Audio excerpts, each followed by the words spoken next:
at a glance, my week with monthly calendars is how I stay on top of my everyday appointments as well as my weekly and monthly goals.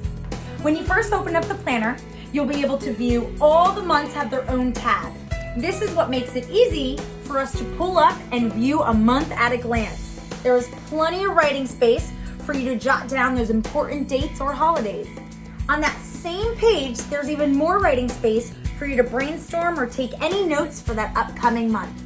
When you keep going throughout the planner, you will be able to view your entire week all at the same time. This is my favorite part, which keeps me very organized when I'm setting my appointments for the week.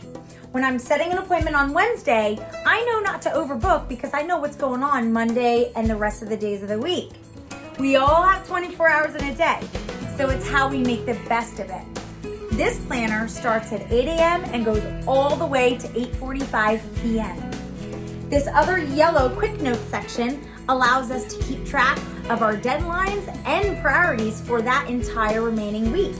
Each week has that. Plenty of writing space inside this planner, as well as extra space at the very end, and that's where I like to keep my business cards.